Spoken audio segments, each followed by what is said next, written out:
While I was helping pay the rent, my daughter-in-law called me a useless old woman in the family group chat, forgetting I was in it. So I stopped sending money. Let's see who's useless now. Subscribe for more life-changing stories and leave your thoughts in the comments. My hands trembled as I transferred $800 to Ryan's account, nearly half my substitute teacher's salary for the month. The confirmation dinged, and I stared at my bank balance, $912.63 to last until next month. I winced as I shifted my weight off my injured knee, still throbbing from my fall on the school steps 2 hours earlier. Not a single person had stopped to help. At least they'll have a good Thanksgiving, I whispered, counting out coins for the bus ride home. Rain pelted against my umbrella as I limped up the stairs to my modest apartment, the one I'd managed to keep after John died 5 years ago. Inside, I hung my damp coat and immediately began preparing the turkey. 16 hours of cooking lay ahead, but I didn't mind. After 3 years of cancellations, my son and his family were finally coming for Thanksgiving dinner. I moved methodically through my tiny kitchen, chopping onions for stuffing, peeling potatoes, and preparing John's special cranberry sauce recipe. Every few minutes I checked my phone, half expecting the cancellation that haunted me. By midnight, the pies were cooling, and everything was ready for tomorrow's feast. The next morning, I was up at 5, sliding the 20-pound turkey into the oven. I hummed as I set the table with my best china, chipped in places but still elegant. I even bought sparkling cider for my teenage grandchildren, Emma and Tom, whom I barely knew anymore. At 4:30 p.m., with the turkey golden and the house filled with aromas of sage and cinnamon, my phone rang. Ryan's name flashed on the screen. "Mom?" His voice carried that familiar tone, the one that preceded disappointment. My stomach clenched. "You're not coming." Something came up. A really important networking opportunity with Vanessa's colleagues. "I see." My voice sounded hollow, even to my own ears. "We'll reschedule, I promise." In the background, I heard Vanessa's voice, slightly muffled but clear enough. "Tell her we have an important commitment, honey. She'll understand." She always does. Then came the unmistakable sound of laughter. "I'm sorry, Mom. You get it, right? This could really help my career." "Of course," I said automatically. "I understand." After hanging up, I stood motionless in my festive dress, surrounded by a feast prepared for ghosts.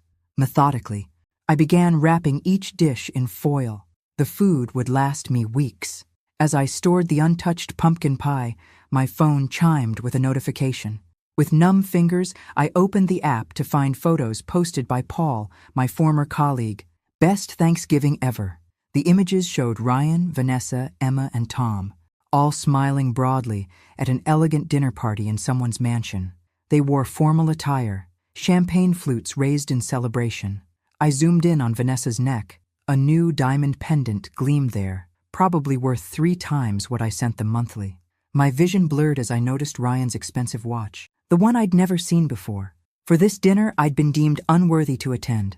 I'd transferred money I couldn't spare, money that meant working weekends, cleaning houses in addition to my teaching jobs. At 58, my body protested these extra hours with aches that kept me awake at night.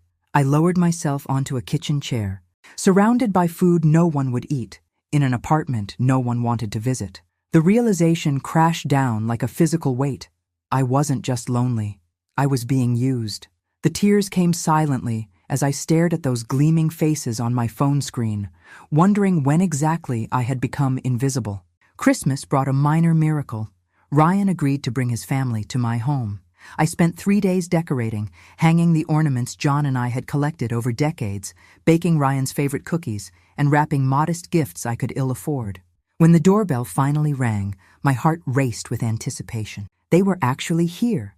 "Grandma," Emma said with practiced politeness as she air-kissed my cheek. At 16, she was almost a stranger to me now, her eyes immediately returning to her phone. 14-year-old Tom mumbled, "Hey," without looking up from his device. Neither reached for the gifts I'd placed under the tree. "Mother," Ryan nodded, handing me a generic gift bag from the drugstore. The tag read simply, "Mom," in Vanessa's handwriting. "The place smells interesting," Vanessa said, wrinkling her nose as she stepped inside. "Is that mothballs?" "Just potpourri," I replied softly, closing the door against the cold. "I made your favorite casserole, Ryan." "We already ate," Vanessa interjected. "I told Ryan we should call first, but you know men." She laughed sharply, glancing around my apartment with thinly veiled disdain. Throughout dinner, which only I ate while they picked at dessert, Vanessa interrupted me constantly. When I began a story about my teaching days, she cut in, "Kids learn so differently now. Those old methods are completely outdated." I noticed Ryan's silence, his complete deference to her every opinion. When had my confident, outspoken son become this quiet shadow? "Emma mentioned she's struggling with algebra," I ventured. "I could help. I tutored math for years." Vanessa rolled her eyes dramatically. "No offense, Martha, but those antiquated techniques won't work with today's curriculum. We've hired an online tutor. Very expensive, but the best." I nodded, swallowing the retort that rose in my throat. The same antiquated techniques that had helped dozens of struggling students succeed. The evening crawled by, punctuated by Vanessa's sighs whenever I spoke, and the constant tapping of my grandchildren's fingers on their phones. Ryan checked his watch every few minutes as if enduring a tedious obligation. As they prepared to leave, barely an hour and a half after arriving, Ryan pulled me aside in the kitchen. "Mom, we're in a tight spot financially," he whispered, glancing toward the living room where Vanessa was putting on her designer coat. "The economy's rough right now." His eyes couldn't meet mine. "Would it be possible to increase your monthly help to $200? Just temporarily." The request knocked the wind from me. I was already working 3 jobs, skipping meals, cutting my blood pressure medication in half to make it last longer. "Things are really that bad?" I asked, searching his face. "Worse," he said grimly. "We might lose the apartment." I thought of my grandchildren without a home, of Ryan's desperation. Despite the evening's coldness, despite the growing certainty that something wasn't right, I nodded. "I'll make it work." Relief flooded his face. He squeezed my shoulder, the closest thing to affection I'd received all night. "You're the best, Mom. We'll pay you back someday." As they drove away, I stood in my doorway watching their expensive SUV disappear. To send $200 monthly, I'd need to take on weekend house cleaning jobs in addition to my weekday tutoring and substitute teaching. At 58, my knees already screamed in protest. I closed the door on the cold night air, surrounded by half-eaten desserts and unopened gifts. The truth settled over me like a shroud. I wasn't family to them anymore. I was an ATM with a pulse. February 12th, my birthday. 59 years old today. I'd baked myself a small chocolate cake, John's recipe, the one he'd made for me every year during our 30-year marriage. One candle stood in the center, its flame dancing in the dim light of my kitchen. My phone remained silent all day. No calls, no messages. I'd checked my mailbox 3 times, hoping for a card. Nothing. "Happy birthday to me," I whispered, cutting a slice of cake I couldn't bring myself to eat. On the counter sat the old iPhone Ryan had given me for emergencies. I rarely used it except to check the family WhatsApp group he'd created supposedly to share photos of the kids. I hadn't posted anything there in months, but occasionally scrolled through to glimpse my grandchildren's lives I was no longer part of. Tonight, loneliness pushed me to pick it up. Perhaps someone had remembered after all. The group showed several new messages. The most recent photos showed Emma and Tom at an expensive amusement park, the kind that costs hundreds per ticket. I zoomed in on their smiling faces, touching the screen as if I could reach through it. Suddenly, the typing indicator appeared. Vanessa was online. My heart skipped. Maybe a belated birthday wish? Her message popped up. "Just lied to the useless old lady that we can't see her this weekend because Tom is sick. Actually, we're going to Aspen, but she sent $1,000 extra to help with medicine, LMAO. That covers our resort stay. Honestly, can't stand her smelly apartment and repetitive stories anymore. At least the old fool's money pays our rent and extras. LOL. Better she keeps thinking we're broke so she keeps financing our lifestyle." The idiot believes everything. Multiple laughing emojis followed. My hands shook violently. I waited, praying Ryan would defend me. Instead, his reply appeared. "Ha ha ha, I know, right? Don't be too harsh, babe. She's annoying with all that neediness, but we need her for now. Once we finally sell Dad's vacation house, the one she doesn't know exists, we can drop this charade. Until then, we put up with the occasional weepy calls. Small price for $800 monthly tax-free." Another user, Jessica R., Vanessa's work, responded, "You guys are evil, but I admire the strategy. Milk the old cow while she still produces." The phone slipped from my fingers. clattering on the table. My chest constricted so tightly, I couldn't breathe. I reread the messages, desperately searching for another interpretation. There was none. My son, my only child, was mocking me while deliberately extracting money he didn't need. Worse, he'd hidden property from me, property that likely came from John's estate. The single candle on my cake flickered, casting grotesque shadows across my kitchen. In its wavering light, I saw the truth of the past 5 years. Every canceled dinner, every eye roll, every rushed visit. It wasn't just indifference, it was calculated contempt. I'd been sending nearly half my income to people who laughed at my sacrifice, working multiple jobs, skipping meals, postponing medical care, all while they vacationed in Aspen and purchased jewelry. The most brutal revelation wasn't the financial deception. It was knowing my son, the baby I'd nursed, the boy I'd raised alone after John died, saw me as nothing more than a resource to exploit. A useless old lady, a cow to be milked. The candle guttered out, plunging the kitchen into darkness. In that moment, something inside me died too, something trusting and maternal that had survived decades of disappointment. What remained was something colder, something with unexpected strength. 2 weeks passed after discovering those messages. 2 weeks of going through motions, teaching, cleaning houses on weekends, transferring money to Ryan, all while a storm raged inside me. I couldn't eat, couldn't sleep. My body moved through the world like an empty shell. When Dr. Wilson's nurse called about my routine blood pressure check, I almost canceled. What was the point? But some lingering sense of self-preservation made me keep the appointment. Your blood pressure is dangerously high, Martha. Dr. Wilson frowned at the reading. 189/110. This puts you at risk for a stroke. I nodded absently, barely hearing him. Martha, his firm tone cut through my fog. Something's wrong beyond your numbers. I've been your doctor for 20 years. Talk to me. Maybe it was his kind eyes, so unlike Ryan's evasive gaze. Maybe it was simply having no one else to tell. Whatever the reason, the dam broke. I told him everything. The messages, the exploitation, the years of sacrifice while they secretly prospered. When I finished, he sat silently, hands steepled under his chin. Finally, he sighed deeply. Martha, what I'm about to share borders on unprofessional, but I'm concerned for your well-being. He hesitated.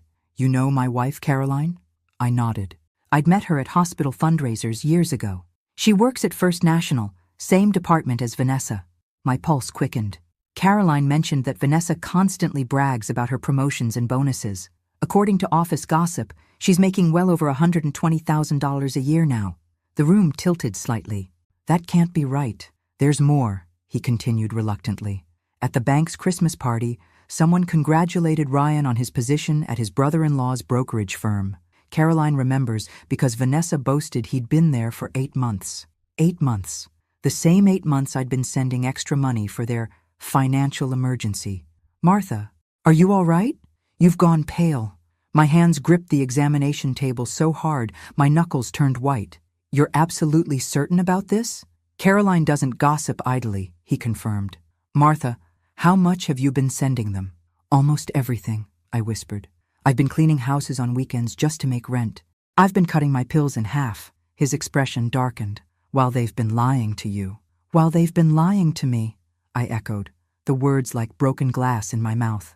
Dr. Wilson wrote a prescription with unusual force, his pen nearly tearing the paper. This is for your blood pressure. Take it as directed.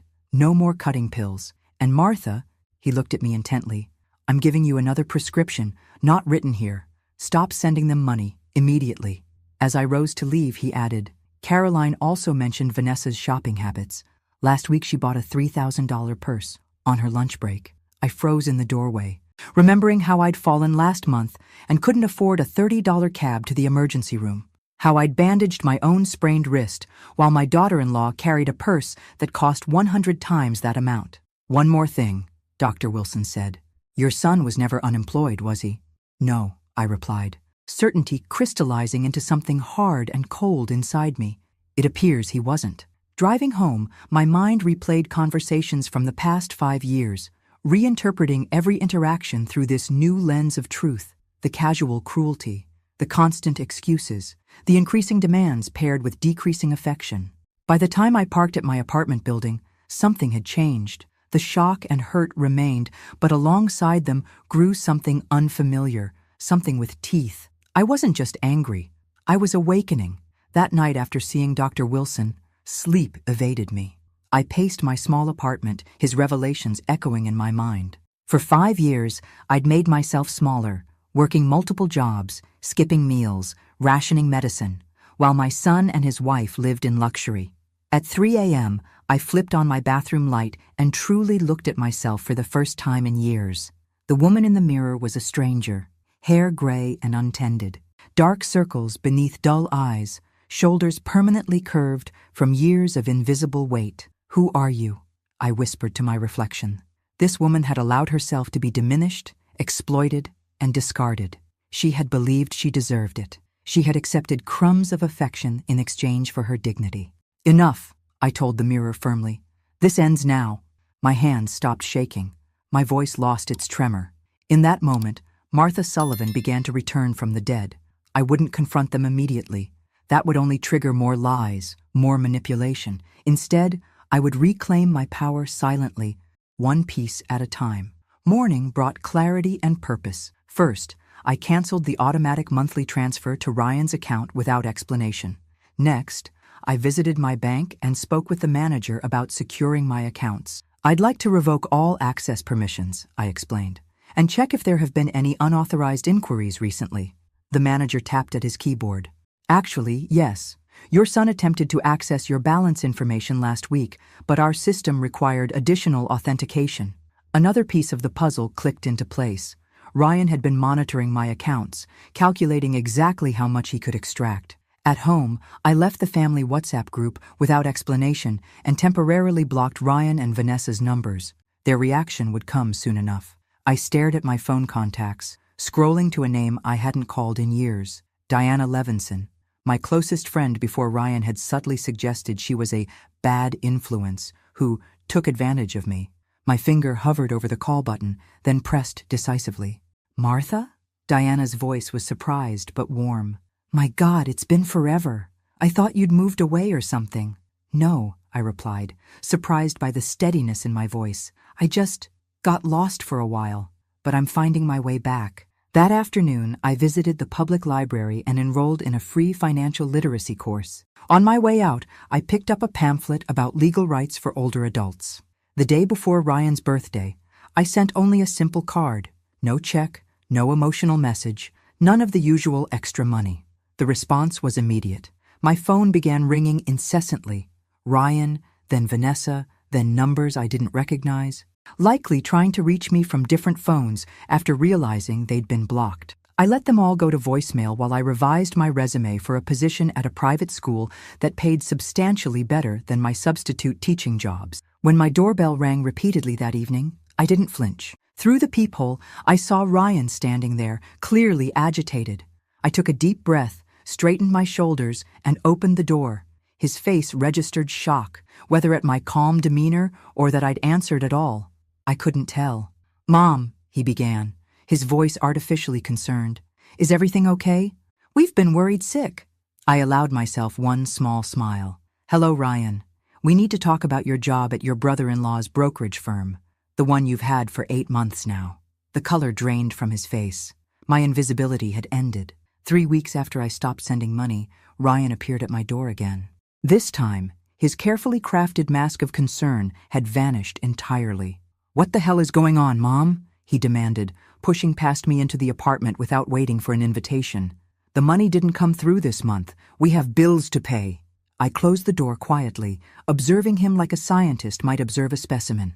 My son, my only child, paced my living room like a stranger, his expensive watch catching the light as he gestured angrily. "I've been calling and texting for weeks. We're about to miss our rent payment. Emma needs money for her school trip, and Tom's orthodontist appointment is next week."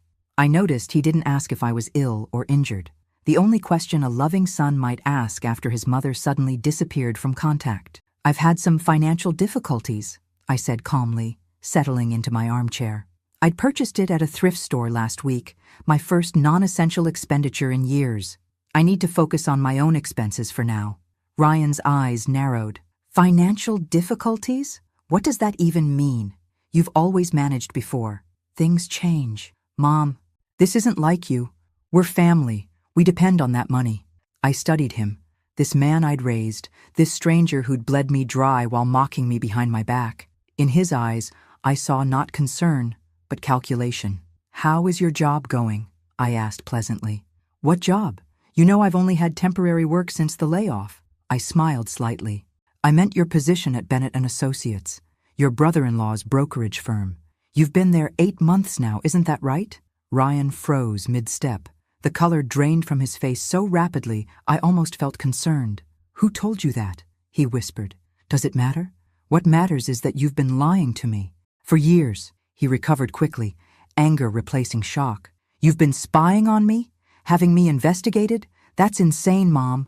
I remained unmoved. Is it insane to wonder why my son needs financial support while maintaining 2 properties and taking ski vacations? His mouth opened, then closed. For once, Ryan Sullivan had no ready lie. Or why my daughter-in-law wears a new diamond pendant while telling me you can't afford groceries. You don't understand.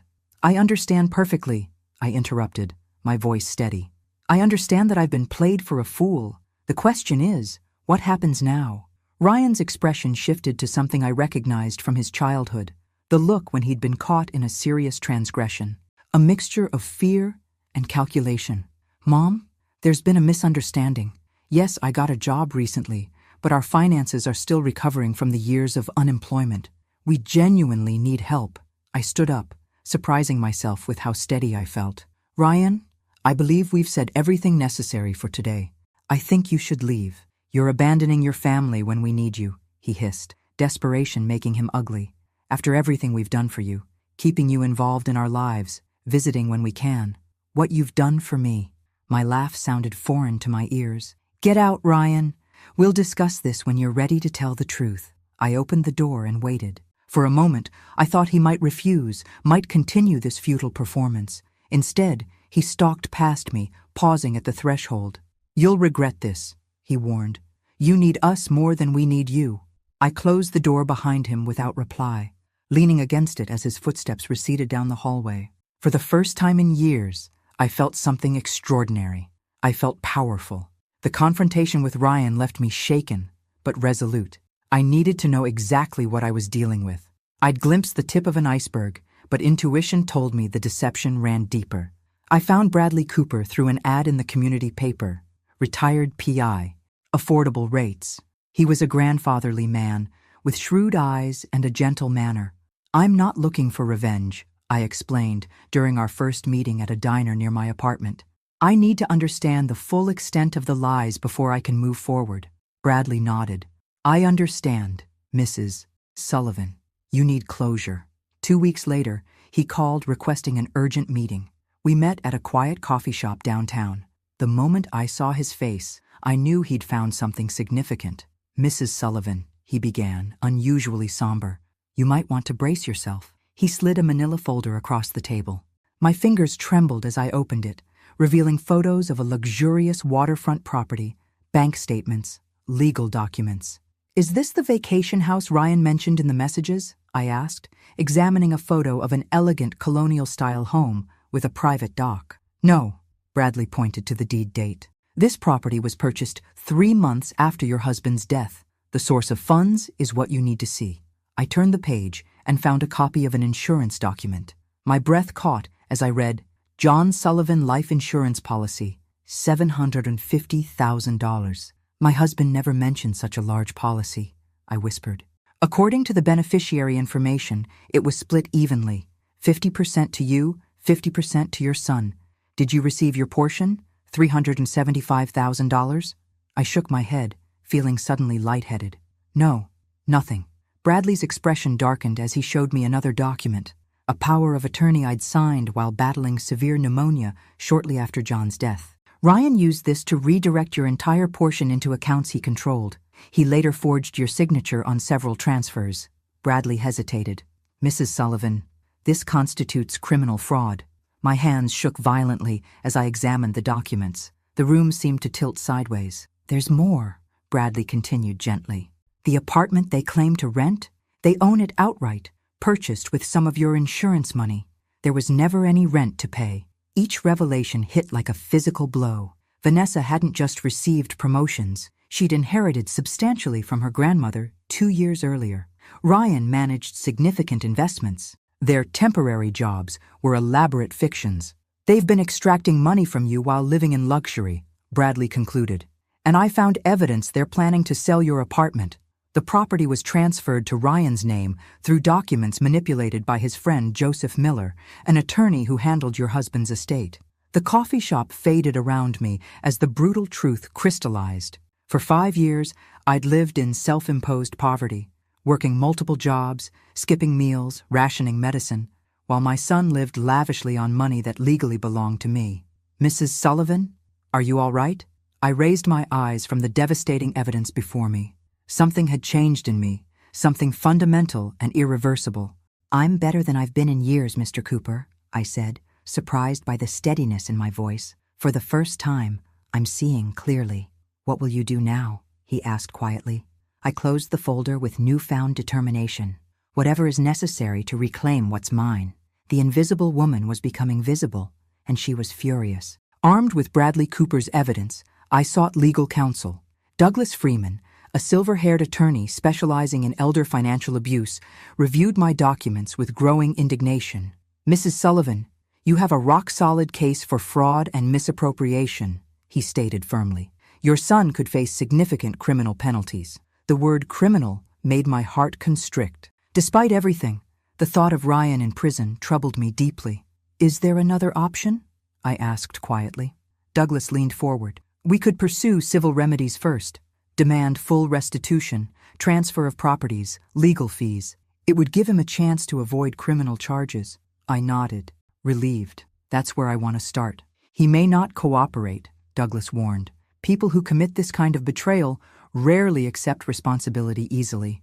Then we escalate, I replied, surprising myself with my resolve. But I want to try this way first. Over the next weeks, I methodically built my case. Douglas helped me document every transfer I'd made to Ryan over 5 years, nearly $50,000 from my meager income. We gathered bank records, text message histories, forged documents, and Bradley's findings about the hidden properties and insurance money. Meanwhile, Ryan and Vanessa intensified their attempts to contact me. Their messages evolved from concerned to desperate to threatening. Mom, please call us. We're worried about you. Ryan. Martha, if you're upset about something, we should talk. Vanessa. Mom, our electricity is about to be shut off. The kids are suffering. Ryan. This silent treatment is incredibly immature. Martha. Vanessa. If you don't respond, we'll need to call the police for a wellness check. Ryan. I maintained radio silence, responding only with brief text messages. I'm fine, just going through some personal matters, or need some space right now. Each message fueled their frustration, proof they cared more about the money than my well-being. During this time, I made other changes. I accepted the private school teaching position, increasing my income by 40%. I joined a community center exercise class, slowly rebuilding my physical strength. I reconnected with old friends Ryan had subtly separated me from years ago. Most importantly, I began seeing a therapist, Dr. Levine, who specialized in family trauma. What you're experiencing is a profound betrayal, she explained during our second session. It's natural to feel grief, rage, and confusion simultaneously. The strange thing is, I confessed, alongside the pain, I feel something else, something almost like liberation. She nodded. For years you've been controlled by their narratives and needs. Now you're reclaiming your autonomy.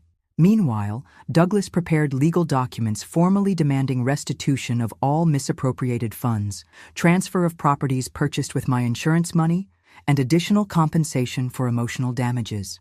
When should we serve them? I asked during our final strategy meeting. The element of surprise works in our favor, he advised, but there's another approach we could consider. I'm listening. Rather than sending formal documents first, you could invite them to a meeting. Face-to-face confrontation can be powerful and might avoid a protracted legal battle. The thought of facing Ryan and Vanessa with the truth terrified and energized me simultaneously. After 5 years of invisibility, I would make them see me. I composed a brief text. I'd like you all to come to dinner next Saturday at 6 p.m. I have some news to share.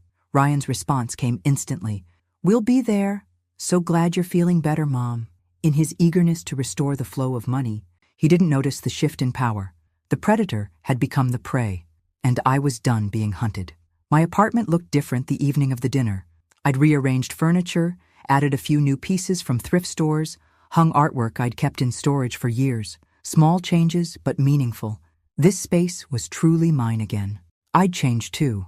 My hair, freshly cut in a modern style, framed a face that had regained color and purpose.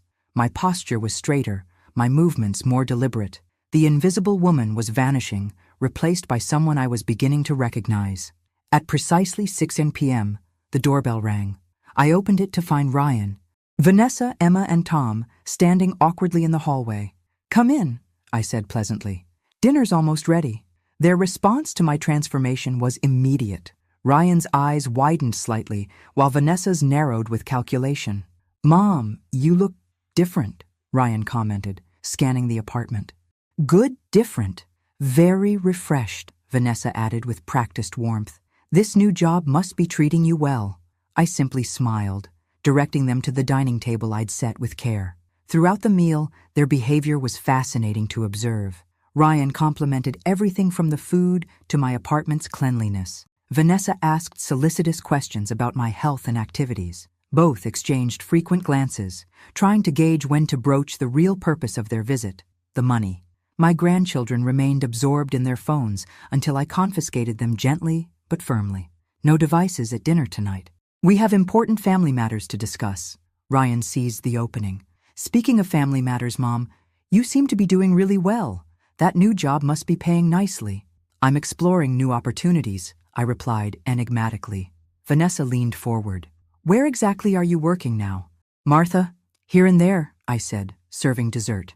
Emma, Tom, would you help me bring coffee from the kitchen? In the kitchen, I showed them photos of themselves as young children. Remember when I used to take you to the zoo every month? You loved feeding the giraffes.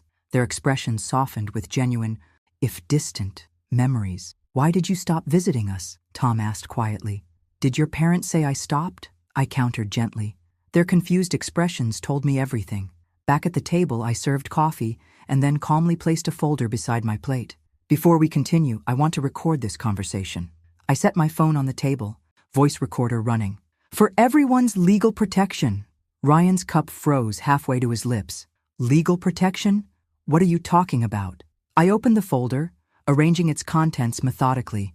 Bank statements showing my transfers to Ryan, copies of the forged insurance documents, photos of the Newport house and their rented apartment, and printouts of the WhatsApp messages. For 5 years, I began evenly. I believed my life had to be one of sacrifice to help my struggling son. I worked multiple jobs at nearly 60, skipped meals, rationed medicine, all to send whatever I could to you. I pressed play on my phone. Vanessa's voice filled the room. Sugar, the old cow, while she still produces milk, followed by Ryan's laughter. Meanwhile, I continued, indicating the documents, you were living in 2 properties, concealed $375,000 of my insurance money, and planned to take this apartment, which, I've discovered, legally belongs to me. I turned to my grandchildren, whose faces reflected genuine shock. Did your parents ever tell you I chose not to see you? Or have you also been part of this deception? Emma began crying silently. Now, I said, my voice steady despite my racing heart, I'd like to discuss how you plan to return the $642,753 that legally belongs to me. That legally, plus interest and emotional damages, of course. Ryan started to rise, but I cut him off. Your attorney has been notified, and mine is waiting for my call by 9 p.m. confirming I'm safe. If he doesn't hear from me, he'll file all criminal charges first thing tomorrow. The silence was broken only by Tom's fork clattering to the floor. The room froze in a tableau of exposed deceit. Ryan recovered first, his shock morphing into indignation. This is insane, he sputtered, pushing back from the table. You're taking things completely out of context. Vanessa's face hardened. Spying on us? Hiring investigators? Martha, I never thought you'd stoop so low. I remained perfectly still, allowing their denials to echo hollowly in the room. Then I simply pressed play on my phone again, letting Vanessa's voice fill the space. Sugar the old cow while she still produces milk. That's That was a joke, Vanessa protested, her composure cracking. You weren't supposed to see that? Exactly, I replied softly. I wasn't supposed to know how you really felt. Ryan switched tactics, his expression softening into the contrite look I'd seen countless times. Mom, we've made mistakes, yes, but you always had everything while we struggled to build a life. You lived comfortably in this apartment while you what? Ryan? I interrupted. Purchased a waterfront property with my insurance money? Took ski vacations while I cleaned houses on weekends to send you cash? Emma looked up, tears streaming down her face. Grandma, did you really work 3 jobs to send us money, while they said you were too busy to visit us? The genuine shock in her voice confirmed what I'd suspected. My grandchildren had been manipulated too. Yes, Emma, I answered gently. I worked myself to exhaustion, believing your father was unemployed and you were struggling. Tom's face reddened as he turned to his father. You said Grandma was selfish and didn't care about us. You said she had plenty of money but wouldn't help. Ryan's face drained of color. Vanessa jumped in, her voice honey-laced poison. Martha, clearly there's been a misunderstanding. We never intended— Please stop, I said, raising my hand. I have documentation of every transaction, every forged signature, every fraudulent transfer. The insurance company has already confirmed the policy was illegally redirected. Ryan stood abruptly, desperation in his eyes. You can't prove anything. It's your word against ours. My attorney advised me you'd say that. I slid another document across the table. That's why I petitioned for handwriting analysis on the forged documents. The results arrived yesterday. Ryan glanced at the paper, then away. Defeat began to register on his face. This doesn't have to become a legal nightmare, I continued. My attorney has prepared settlement terms that would allow you to avoid criminal charges. You'd sue your own son? Ryan's voice cracked. Your family? For the first time that evening, I allowed my emotion to show. You speak of family? When was I family to you, Ryan? When you mocked me in messages? When you hid my husband's insurance policy? When you worked me to exhaustion while you vacationed? I turned to my grandchildren, whose worldview was visibly crumbling. I never abandoned you. I was pushed away systematically while being used as a financial resource. Emma stood suddenly, moved around the table, and did something that hadn't happened in years. She hugged me. The simple human contact broke something inside me. I'm sorry, she whispered. I didn't know. As I embraced my granddaughter, I saw clearly what I'd been missing. Not just the money or the truth, but the authentic connection that had been deliberately severed. Settlement papers will arrive tomorrow, I said over Emma's shoulder, looking directly at Ryan. Choose wisely. The weeks following the confrontation tore through the foundations of what remained of our family. My attorney, Douglas, filed the settlement papers as promised, giving Ryan and Vanessa 30 days to respond before we'd proceed with criminal charges. Their marriage began to fracture under the pressure of exposed lies. Vanessa moved out temporarily, calling me one evening in a fury I'd never heard before. This is all Ryan's idea, she hissed, words slurring slightly. The insurance money, the forged documents, I knew nothing about that. The WhatsApp messages suggest otherwise, I replied calmly. That was just venting. Everyone complains about their in-laws, she protested. But Ryan went behind my back with the big stuff. Did you know he's been gambling, or that he had an affair with my friend Jessica last year? I remained silent, recognizing her tactic, offering new betrayals to distract from her own culpability. I need you to tell your lawyer I wasn't involved, she continued desperately. My career would be destroyed if this became public. The bank has strict ethics policies. I'll consider your request, I said, hanging up without commitment. Meanwhile, Ryan alternated between pleading messages, Mom, please, we can work this out as a family, and thinly veiled threats. If you push this, none of us will ever speak to you again. The most surprising development came from my grandchildren. Emma called one afternoon, asking if she could visit. When I opened my door, both she and Tom stood in the hallway, looking lost. Can we talk to you, Grandma? Emma asked hesitantly. About everything?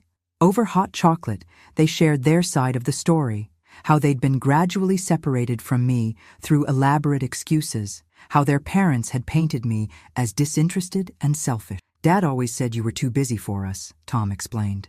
When we asked to visit, he'd say you had declined. And Mom said your apartment was unsafe because of your hoarding problem, Emma added.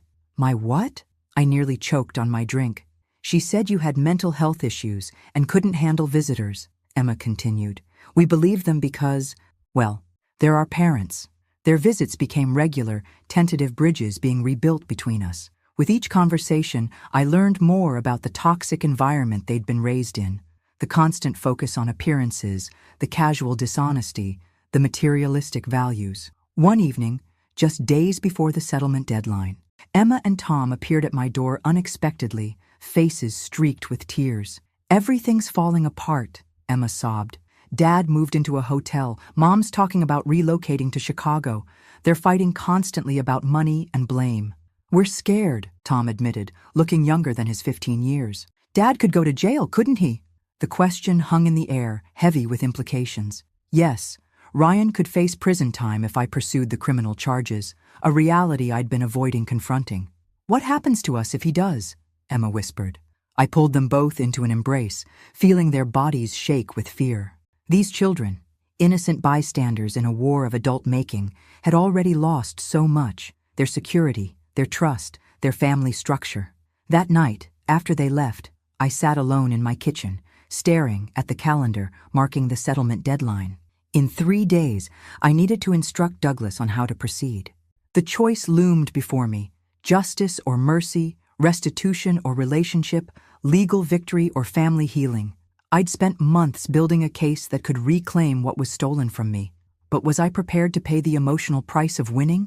The morning of the settlement deadline dawned with a gentle rain in Providence, the same weather as the day I'd fallen on those school steps months ago, invisible to everyone around me. Today, as I stepped from a taxi in front of Douglas Freeman's office, the driver insisted on holding an umbrella for me all the way to the entrance. Inside the conference room, tension hung thick in the air. Ryan sat hunched, looking years older than when this began.